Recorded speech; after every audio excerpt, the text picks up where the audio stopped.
ان الحمد لله وحده حمدا كثيرا طيبا مباركا فيه اللهم صل وسلم على نبينا محمد صلی اللہ علیہ وسلم۔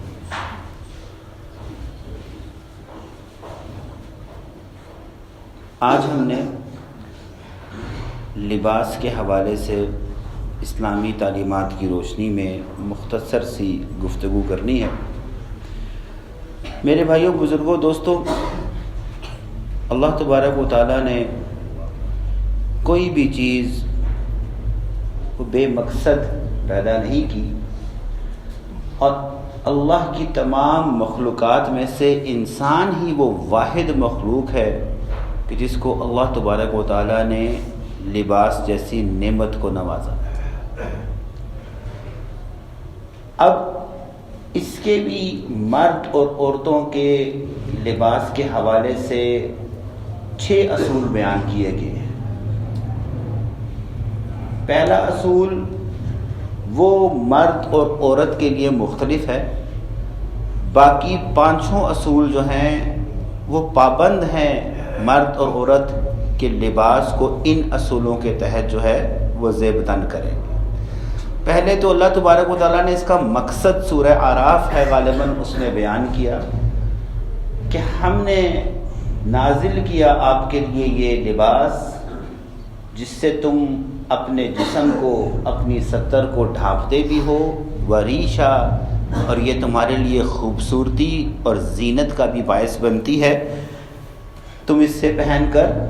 جاذب نظر، جمیل اور خوبصورت نظر آتے ہیں۔ پہلا اصول لباس کا جو مرد اور عورت میں مختلف ہے وہ سطر کا ہے۔ ہر حال میں مرد کی سطر اس کے ناف سے لے کر اس کے گھٹنے تک ہر حال میں پراپر طریقے سے ڈھکی ہونی چاہیے، اور عورت یہ تو عربی میں عورہ سے نکلا ہے، وہ اپنے سر سے، بال سے لے کر اپنے پاؤں کے ناخن تک مکمل طور پر ڈھکی ہوگی۔ یہ 70 کا فرق ہے خالی۔ ہم مردوں میں یہ کمی کوتاہی دیکھی گئی ہے کہ جب مئی یا جون آتا ہے تو صحیح عقل مند، بالغ، سمجھدار لوگ بھی وہ تھوڑا سا گرمی کے سستائے ہوتے ہیں تو صرف شلوار باندھ کر باہر گلی میں آ کر تھڑوں پر بیٹھ جاتے ہیں، اور باقاعدہ طور پر ان کا ناف وہ نظر آ رہا ہوتا ہے جو ہر صورت میں ڈھکا ہونا چاہیے، اور اسی طرح وہ اپنے گھر کے اندر بھی جا رہے ہیں، آ رہے ہیں۔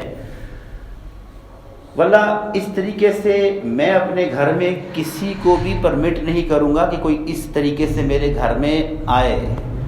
تو ہمیں بھی اپنے گھروں کے اس ماحول کو درست کرنا ہے کہ ہمارے اندر، گھر کے اندر بھی فیملیز رہتی ہیں، ہمارے گھر والے ہیں، گھر والیاں ہیں، ہمیں اس لحاظ سے اس کوتاہی سے اجتناب کرنا ہے۔ تو ہر صورت میں مرد اپنے ناف سے لے کر گھٹنے تک، اور عورت سر کے بال سے لے کر پاؤں کے ناخن تک مکمل ڈھکی ہوگی۔ یہ بس فرق ہے مرد اور عورت کی سطر میں۔ باقی جو 5 چیزیں ہیں وہ دونوں کے لیے مشترک ہے۔ دوسرا جو ہے لباس کا اصول کہ لباس اتنا ٹائٹ نہیں پہنا جائے گا کہ جس کے پہننے کے بعد بھی انسان کے جسم کے خد و خال نظر آنا شروع ہو جائیں، چاہے مرد کے لیے چاہے عورت کے لیے، وہ ٹائٹ لباس کو نہیں پہنیں گے۔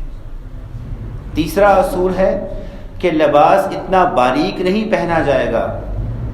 کہ پہننے کے بعد اگر کسی کی نظر پڑے تو اس کی نظر سی تھرو ہو جائے، چاہے مرد کے چاہے عورت کے، کہ اس کے لباس کو اتنا باریک نہیں ہونا چاہیے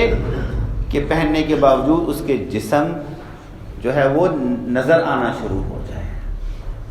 چوتھا اصول ہے لباس اتنا بھڑکیلا نہیں ہونا چاہیے کہ جو اپوزٹ جینڈر ہے، یعنی اگر ایک مرد ہے اس نے اتنا بھڑکیلا لباس مت پہنے کہ وہ کسی عورت کی اٹریکشن کا باعث بنے، کہ کوئی عورت اس کو دیکھے کہ بھائی کیسا خوبصورت لباس پہنا ہے، اور کسی عورت کو بھی اتنا بھڑکیلا اور ایسا لباس نہیں پہننا چاہیے کہ جو وجہ بنے کسی مرد کی کہ وہ اس کی طرف دیکھے کہ ہاں بھئی اس نے کیا پہنا ہے۔ بڑا باریک سا فرق ہے، اللہ تبارک و تعالیٰ نے فیشن اور بے حیائی میں رکھا ہے۔ خوبصورتی اور بے حیائی کا اس فرق کو قائم رکھنا ہے۔ خوبصورت لباس پہننا ہے لیکن اتنا بھڑکیلا نہیں کہ جو وجہ بن سکے لوگوں کی آنکھوں کے ٹٹولنے کا، چاہے مرد کے لیے چاہے عورت کے لیے۔ پانچواں اصول ہے کہ جو لباس معاشرے میں مردوں کے لیے متعین ہے وہ عورت نہیں پہن سکتی، اور جو عورتیں لباس پہنتی ہیں وہ مرد نہیں پہن سکتے۔ اس میں بھی احتیاط کرنی ہے کہ مردوں کے جو لباس اس معاشرے میں، اس میں ہم سب نے جو شلوار قمیض پہنی ہے خواتین بھی پہنتی ہیں، لیکن وہ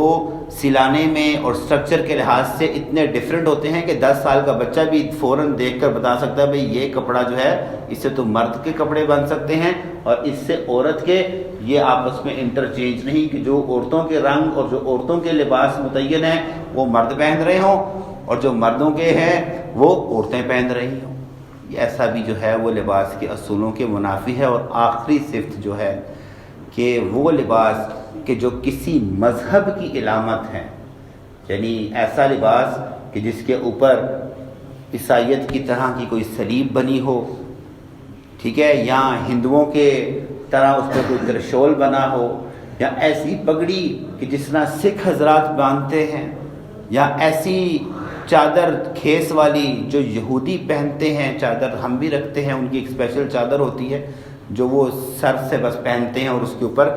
ایک سفید اور 2 کالی دھاریاں ہوتی ہیں، ٹاٹ کے بنے اس طرح کے کپڑے کی ہوتی ہیں، یعنی ایسا لباس جس کو پہن کر فوراً آئے یار یہ تو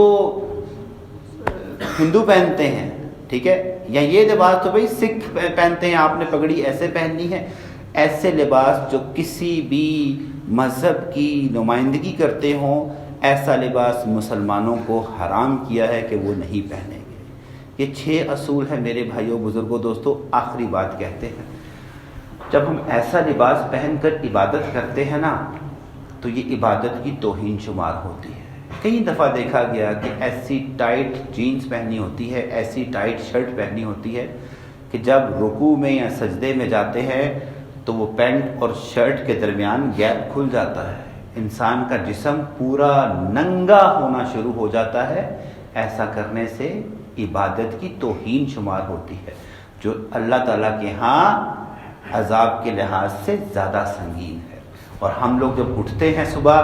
جو ہم نے نائٹ ٹراؤزرز پہنے ہوتے ہیں جو اتنے ٹائٹ ہوتے ہیں، اور اسی طرح صبح اٹھتے ہیں، ہاں جی باہر چلے گئے دکان پر نان لینے کے لیے یا گھر سے باہر آ گئے، کہ باقاعدہ جب نظر پڑتی ہے تو ان کی شرمگاہ اور جسم کا پیچھے کا حصہ پشت باضابطہ طور پر نظر آ رہی ہوتی ہے۔ ایسے لباس پہن کر